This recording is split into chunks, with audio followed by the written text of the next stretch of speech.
Megan with SwiftPaws, and I'm going to go over setting up your backyard lure coursing kit today. So whether you have Home Original or Home Plus, a lot of the stuff that you get in your kit will be the same. First and foremost, every kit comes with 3 of our field pulleys. So you're going to get 3 of these pulleys. They have the tethers and the stakes included.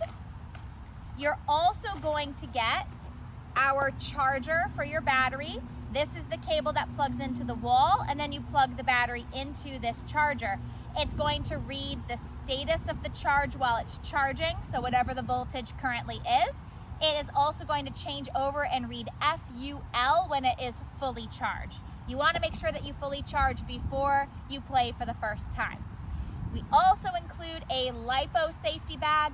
Always, always, always store your battery in this bag when you're not using it. You can also put the battery in this bag and peek the cables out of it to charge the battery in the bag too. LiPo batteries are not without risk, so it's really important. We've included this for you at no cost. Use this LiPo bag when you're not using the battery. All right, you're gonna get a package of our flags. Now our flags, they're made of cornstarch, so just in case your dog happens to swallow a piece, it is digestible. We obviously don't recommend feeding them to your dog, but we wanted them to be something that was natural, digestible material and not just made of plastic. You get 2 rolls. Each roll has 15 flags, so that's 30 flags to get you started. And then we do have a manual line winder. This is just somewhere that you can roll up the line when you're done and save it for your next run. And last but not least, you've got your line. So Home Original is going to come with 250 feet of line, and Home Plus is going to come with 500 feet of line. Of course, the line is reusable, so you can save that and use it over and over again. We also have a physical remote controller. If you got one of our bundles or bundle accessories, you're also going to have a really durable carrying case. You're going to get extra pulleys, extra flags, extra line, and a couple of fun other things that you can include with your course. If you didn't get the bundle right away, we do sell the bundle accessories as a standalone product. So if your pup loves the lure course and you want to get creative and make more creative courses and play with additional things, that's something that you might want to check out as well. Let's talk setup. First and foremost, make sure you've got a nice, wide open, safe place to play. You want to make sure that the ground that you're running on is a safe surface that you're comfortable letting your pup run across, because they will be running very fast when they're chasing after the flag. We always recommend anchoring down the main unit and all of the pulleys using the tethers. I'll explain why in a moment. But step number 1 is to take one of our stakes, and I'm just going to anchor down the main unit. And I want to make sure that stake is all the way into the ground so that in case my pup runs across it, there's nothing poking up. All right, step number 2 is to get your string ready, because I like to run the string around as I'm setting the pulleys. It saves me an extra step. So I'm going to set the rest of the stakes down for right now, and I'm going to take the end of my string and I'm going to tie it into a big loop. So I just double the string over like that, and then I tie that so that I'm creating a big loop in my string. That's also going to help out later when we're tying the string end to itself to make the course. So I like to open up the lid, and the easiest way to open the lid is to hold the front of it down, wrap your hand around the other side, and pull it open. Then I'm going to take that loop and I'm going to hook it over the wheel. Now the reason I made my loop really big was so that I could loop it over the wheel. If your loop isn't big enough, you can always hook it back here on the stake for now. You are going to remove it later. All right, now that that's holding it down, I am going to move on to step 3, which is setting my pulleys and running my string around.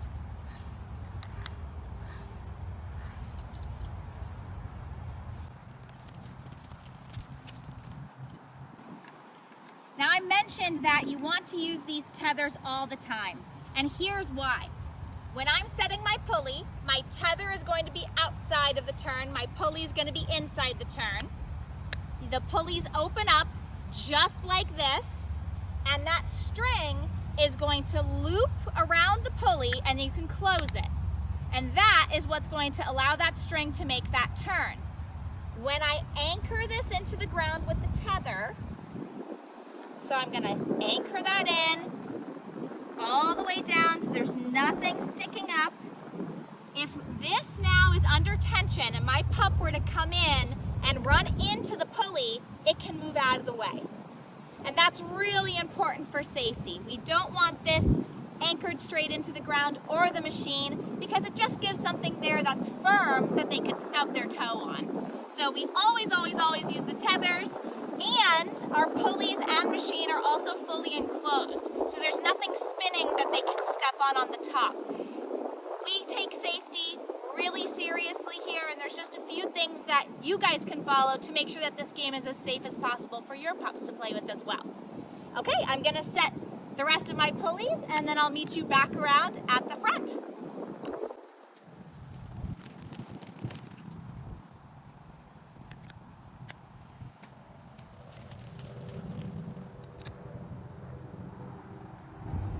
One last note about the pulleys, they do have two snaps, one in the back, one in the front. Make sure that when you close them down, that both of those are secure. Just like that. Now we're back where we started, and it's time to connect the ends together. So you can go ahead and open up the front, remove that loop that you had before, and don't worry too much about the tension right now. You can always adjust the tension later. So I just like to make sure that these ends come together about over the machine, and that's where I'll cut it.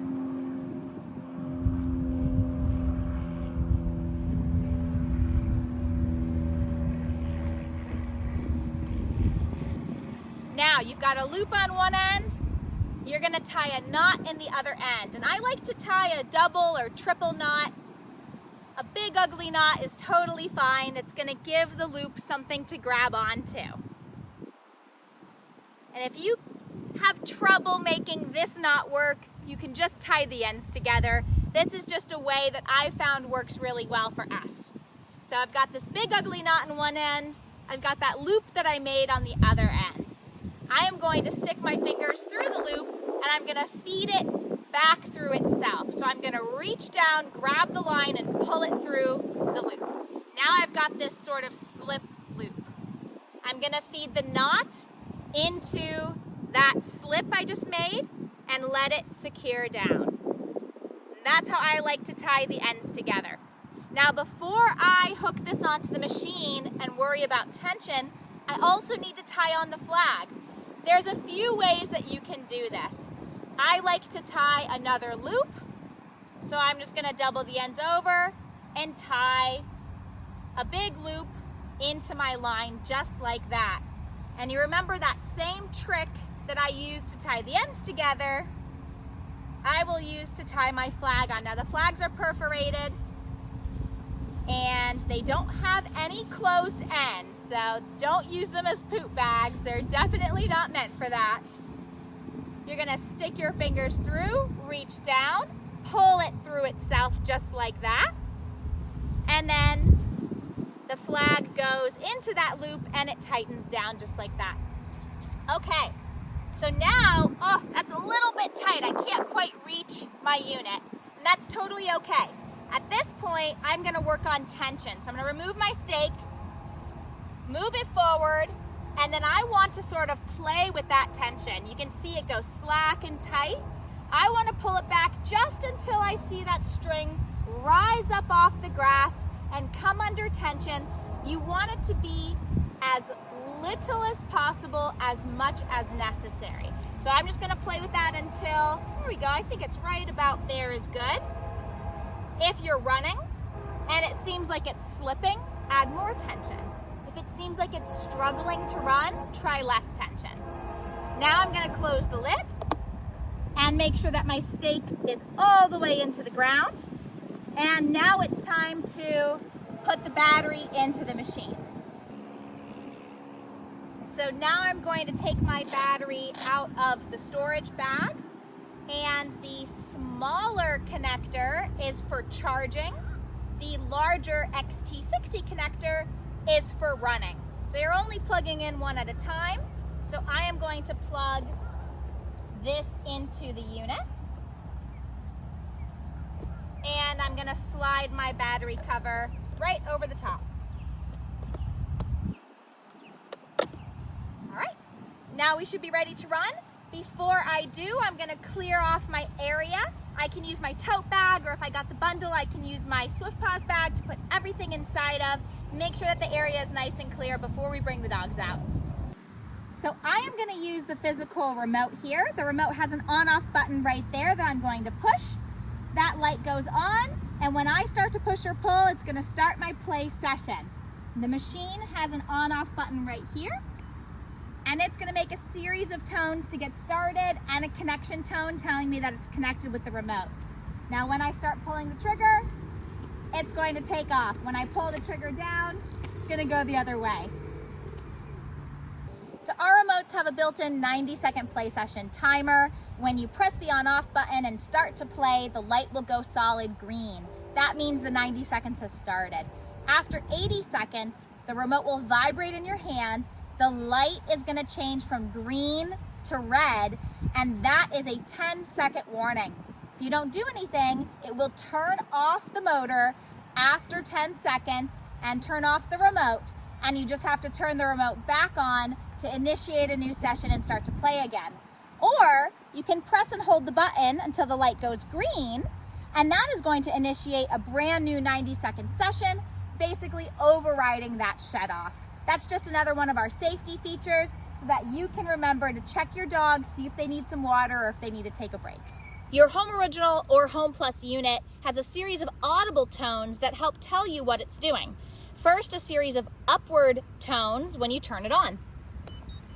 Then it'll start looking for a remote. It's gonna do that continuously until you turn on your remote and it connects. Once it's connected, you can start to play.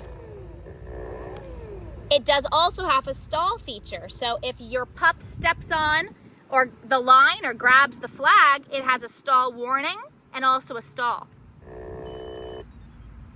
So what you heard there was the stall warning followed by the stall. After 5 seconds, it's going to do the series of upward tones again and allow you to run once more. When it's stalled,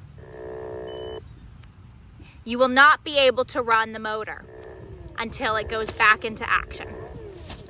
There's also a really important tone that means your battery is too low. It's 2 tones in a downward sequence.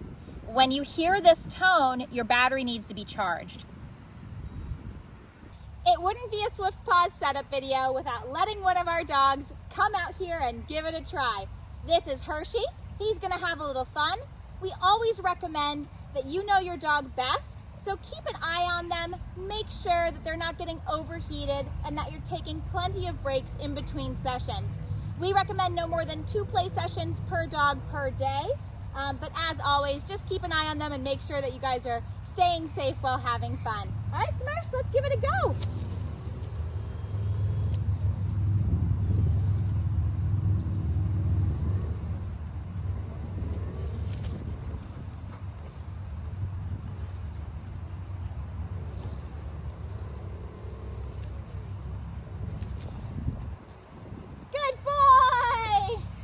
Once you're done playing and it's time to put it away, there's a couple ways that you can wind up the line. You can use the included line winder. The first thing you want to do is open up the main unit lid and take the tension off. Now if you've used the loop and knot method, you can just unattach it where you attached it in the first place. And I like to wind it up with the flag last. So I'm going to start on this side and I will let it work its way through the pulleys because that helps guide it in. I can take my knot and secure it on one of those little notches there. And now this is just a manual wind-up game. The other option, we do have a prototype automatic line winder. We actually have a whole video on how to use it. But this little guy just snaps onto the wheel, and then you can put the machine into wind up mode where it will automatically wind it up for you. You just use it with the remote. So check that out if you're interested. Otherwise, I've been doing this for a little over 10 years now, and it's not a bad arm workout. And just a quick tip, if you are using the line winder, when you go to unroll it again, it works best if you hang on to the handle and you just kind of let it rock back and forth as you walk it out. So that can be done pretty quickly just by letting it rock back and forth as you're unwinding.